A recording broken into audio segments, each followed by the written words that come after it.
जागरूकता भरी बात करने के लिए हम सब यहाँ पर इकट्ठे हुए। थैलेसीमिया नामक एक रोग बहुत ही भयानक और बहुत ही पीड़ादायक, और इससे यदि कोई ग्रसित होता है तो जो व्यक्ति ग्रसित हुआ वो ग्रसित जन्मजात होता है। ये बीमारी जन्मजात होने वाली बीमारी है, यानी कि जन्म के बाद नहीं होती, पहले से ही हो जाती। तो इसके कारण यदि किसी बच्चे को या बच्ची को ये बीमारी हुई तो जितना परेशान ग्रसित वो है उससे ज़्यादा उसका परिवार, उसके माता पिता इससे पीड़ित होते हैं। तो हमारे यहाँ पर एक बहुत अच्छी कहावत है, प्रिकॉशन बेटर देन क्योर।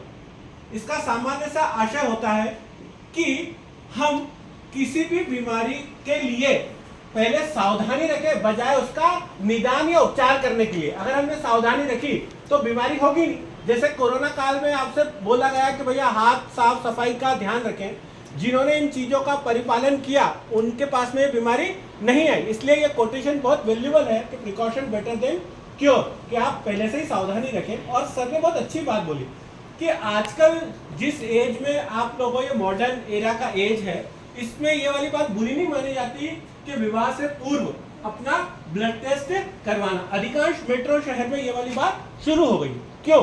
इसका कारण यह है कि जैसे कि थैलेसीमिया अपने आप में एक अनुवांशिक रोग है, यानी कि जेनेटिकल रोग है। ये रोग आमतौर पर ऐसे जैसे हमें सर्दी खांसी फ्लू होता है वैसे नहीं होता।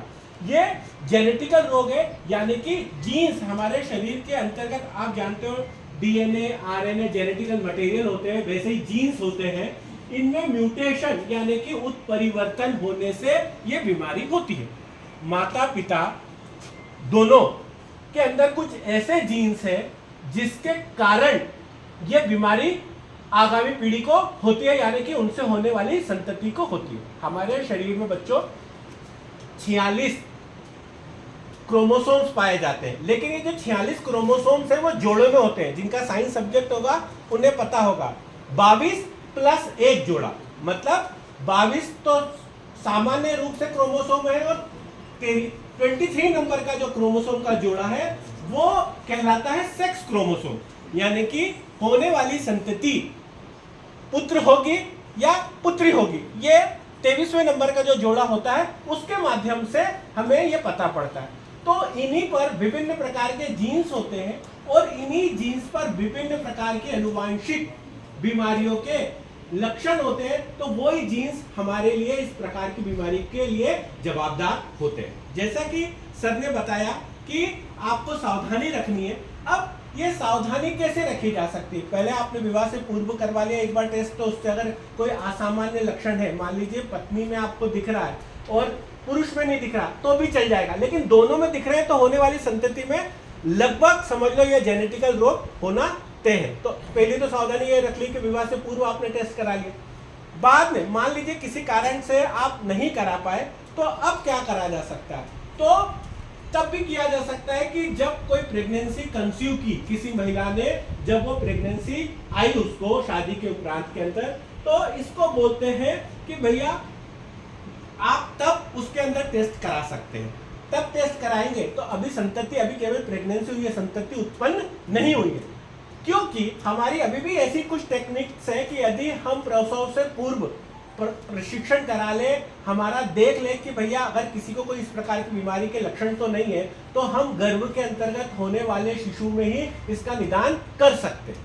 लेकिन एक बार अगर संतति उत्पन्न हो गई तो उसके बाद ये जो निदान है ये नहीं हो पाएगा। तो इसके लिए आपको क्या करना है? इसके लिए आपको ये करना है कि यहाँ पर भी आप टेस्ट करा सकते हो। अब ये जो दो प्रकार के टेस्ट होते हैं, पहला जो टेस्ट होता है कोरियोनिक विल्सन सैंपलिंग, ये एक टेस्ट है। इस टेस्ट के अंदर क्या किया जाता है बच्चों? प्लेसेंटा जो होता है, प्लेसेंटा का मतलब है जो गर्भ के अंतर्गत शिशु पल रहा है, माँ के गर्भ के अंतर्गत शिशु पल रहा है, एक नाल होती है, वो जो हमारी ये जो नाभि है, माँ की नाभि से और पुत्र की जो या जो भी संतति है उससे वो जुड़ा होता है। तो ये जो ट्यूब होती है दैट इज कॉल्ड प्लेसेंटा। इसी से जो भ्रूण है वो पोषण प्राप्त करता है माँ से, और वो क्या करता है? आपको बच्चे को पोषण करता है और बच्चा धीरे धीरे भ्रूण जो डेवलप होता है। तो ये जो कोरोना विल्सन टेक्निक है, इसके अंदर क्या किया जाता है, प्लेसेंटा से एक निडल डाल के उसका एक पार्ट निकाल के यहीं से पता लगा लिया जाता है कि भैया ये बीमारी इस शिशु के अंतर्गत है या नहीं। ये एक टेक्निक है। दूसरी एक टेक्निक होती है एमनियोसेंटेसिस। एमनियोसेंटेसिस क्या होता है, जो हमारा भ्रूण होता है, बच्चा जब माँ के गर्भ में पलता है तो वो एक फ्लूइड के अंदर होता है, मतलब एक पहले पाउच होता है, उस पाउच में फ्लूइड भरा होता है और उसके अंदर वो भ्रूण होता है। अगर आप जानते हो अगर फ्लूइड नहीं होगा तो माँ अगर ड्राइव कर रही है तो बच्चे को शॉक लग सकता है ना, मतलब जैसे एक बैलून में पानी भरा और उसमें कोई चीज रखी है तो वो सुरक्षित रहेगी ना। तो वैसा ही जो भ्रूण होता है वो हमारे उसके अंदर एक पाउच होता है, उस फ्लूइड में होता है। तो एमनियोसेंटेसिस टेक्निक में क्या किया जाता है, इस फ्लूइड को, जिस फ्लूइड में वो भ्रूण है उसको निकाला जाता है और उसको टेस्ट के माध्यम से भी पता लगाया जाता है कि भैया बच्चे के अंदर ये बीमारी है या नहीं। इतनी बात समझ में आई। आगे बहुत शॉर्ट में सबने बोला, ये जो रक्त होता है मुख्यतः 3 प्रकार की सेल्स या कणिकाएं इसके अंदर पाई जाती है। आरबीसीज यानी कि रेड ब्लड कॉर्पसेल्स यानी कि लाल रक्त कणिकाएं, दूसरी जो होती है डब्ल्यूबीसीज यानी कि व्हाइट ब्लड कॉर्पसेल्स श्वेत रक्त कणिकाएं, और तीसरा जो होता है मुख्य रूप से प्लेटलेट्स। तो ये 3 मुख्य कंटेंट होते हैं इसके अंदर। इसमें जो मुख्य रूप से, हालांकि तीनों का अपनी मुख्य भूमिका है, लेकिन एक बड़ा जो मुख्य भाग है वो आरबीसीज है, रेड ब्लड कणिकाएं। ये जो रेड ब्लड कणिकाएं हमारे शरीर के अंदर ऑक्सीजन का ट्रांसपोर्टेशन करने के लिए बहुत महत्वपूर्ण है। हमारे रक्त के अंदर एक पिगमेंट पाया जाता है दैट इज कॉल्ड हीमोग्लोबिन। ठीक है, हमारा रक्त का रंग जो लाल होता है वो हीमोग्लोबिन के कारण होता है। तो ये जो हीमोग्लोबिन है, जब हमारे शरीर ने ऑक्सीजन बाहर से ली तो उसके साथ अभिक्रिया करके ऑक्सो हीमोग्लोबिन बनाता है और शरीर के विभिन्न हिस्सों के अंदर इसी के माध्यम से शरीर के अंदर हमारे ऑक्सीजन पहुंचती है। अगर हमारे शरीर के अंदर ऑक्सीजन नहीं पहुंची ना किसी अंग के अंदर, अंतिम कोशिका में भी, तो वो अंग जो है वो कोशिका है मर जाएगी, डैमेज होने लगती है। तो इसके लिए ऑक्सीजन का सप्लाई होने लगता है, बहुत जरूरी। तो इसमें जो हमारी डब्ल्यूबीसीज है, ये जो डब्ल्यूबीसीज है ये प्रभावित होती है लाल रक्त कणिकाएं, और जो हीमोग्लोबिन है वो प्रभावित होता है थैलेसीमिया रोग के अंदर। अब क्या कारण है, ये क्यों प्रभावित होते हैं? क्योंकि देखो, जो हमारे शरीर के अंदर हीमोग्लोबिन बनता है वो विशेष प्रकार के प्रोटीन से बनता है। अब ये जो प्रोटीन होता है बच्चों, ये जो प्रोटीन होता है 2 प्रकार का, अल्फा बीटा टाइप का प्रोटीन होता है। तो इनके कारण ये शरीर के अंतर्गत अगर इनमें से किसी में कोई कमी है तो थैलेसीमिया नामक रोग होगा।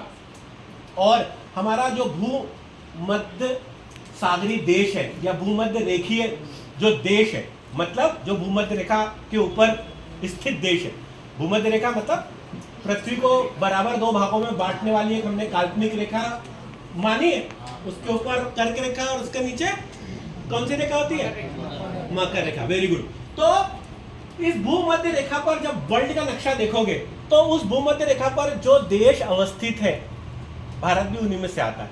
तो इन देशों में आमतौर पर थैलेसीमिया नामक रोग देखने को मिलता। ठीक है, अब ये बहुत टेक्निकल बात है, उतनी बात हम अभी जाएंगे नहीं कि अल्फा बीटा में कमी है तो कौन सा थैलेसीमिया होगा। इसका सामान्य लक्षण क्या है? इसका सामान्य लक्षण हमने बताया कि जन्म से होने वाला रोग है। इसके सामान्य लक्षण है, सबसे पहले व्यक्ति के अंदर हीमोग्लोबिन नहीं बनेगा। तो जब हीमोग्लोबिन नहीं बनेगा तो क्या होगा, आपको मालूम है ऑक्सीजन सब जगह पहुंचेगी नहीं और व्यक्ति थकान महसूस करेगा। सबसे कॉमन चीज है कि बहुत थकान। दूसरी वाली बात, थकान तो बहुत बाद में शुरू होती है, बच्चे के तो हमने बोला है जन्मजात होने वाली बीमारी है। तो सबसे पहली बात तो इसमें यह है कि बच्चा जो डेवलप करेगा, भ्रूण जो डेवलप करेगा उसमें, और उसके बाद होने वाले जब वो पैदा हो गया तो उसकी जो वृद्धि होगी वो बहुत धीमे गति से होगी। क्या होगा, उसका जो डेवलपमेंट विकास होगा वो क्या होगा, बहुत धीमे तरीके से होता है। हड्डियां जो होती हैं वो बहुत भंगुर टाइप की हो जाती हैं। भंगुर मतलब थोड़े से भी चोट लगने से, थोड़े से भी गिरने में वो क्या हो जाती है, टूट जाती है, ब्रेक होता है, उनमें बार बार फ्रैक्चर की समस्या इसके अंदर आती है। इसमें जो त्वचा का रंग होता है वो पीले कलर का टाइप का होता है। जैसे हमारी जो त्वचा का रंग है, हमारे में हीमोग्लोबिन है, ब्लड सप्लाई हो रहा है, तो हमारे जो जिसमें एनीमिया जिसको बोलते हैं, ये इसका एक कारण एनीमिया भी मतलब रक्त की कमी। तो रक्त की कमी के कारण त्वचा क्या हो जाती है, एक अलग प्रकार से रंग दिखाई देता है, तो हल्के पीले कलर की दिखती है। तो ये सामान्य लक्षण इसका एक और है। इसके अंदर व्यक्ति को पर्याप्त मात्रा के अंतर्गत क्या होता है, भूख नहीं लगती और हृदय संदर्भित समस्या होती है, क्योंकि आप जानते हो कि हमारा जो हार्ट है सारा रक्त पंप वही करता है। तो जब ऑक्सीजन युक्त इसमें किसी भी प्रकार का नहीं मिलेगा तो आपको क्या होगा कि इसके अंदर हृदय संदर्भित विकार भी उत्पन्न होता है। तो सबसे आसान तरीका क्या है, जो सर ने पहली लाइन में ही इस पूरे लेक्चर का सार आपको बता दिया था कि विवाह से पूर्व कोई बुरी बांधने की बात नहीं है। आप बहुत मॉडर्न एज में हो, बच्ची का भी और लड़के का भी दोनों का एक सामान्य ब्लड टेस्ट होना चाहिए, क्योंकि इससे हम आगामी पीढ़ी को सुधार सकते हैं। क्योंकि मान लीजिए दोनों ही किसी जेनेटिकल रोग से पीड़ित है, तो जेनेटिकल रोग से जब दोनों पीड़ित है तो होने वाली संतति अपने आप पीड़ित होगी, तो उनसे बचाया जा सकता है। दूसरी वाली बात, यदि मान लीजिए जब आपने नहीं करवा पाए किसी वजह से, तो लेकिन जब आप प्रेगनेंसी महिलाएं प्रसव अवस्था के अंदर जारी प्रेगनेंसी कंसीव किए, तो जो डॉक्टर के द्वारा बताई गई गाइडलाइन से उनका पालन किया जाए, ताकि किसी प्रकार की ऐसी जेनेटिकल डिसऑर्डर ना आए। क्योंकि जेनेटिकल डिसऑर्डर यदि होती है तो उसका जो उपचार है, एक तो वो बहुत महंगा और दूसरा बहुत कठिन टाइप का होता है। इसीलिए हमने एक टैगलाइन से शुरू किया था कि प्रिकॉशन बेटर देन क्योर।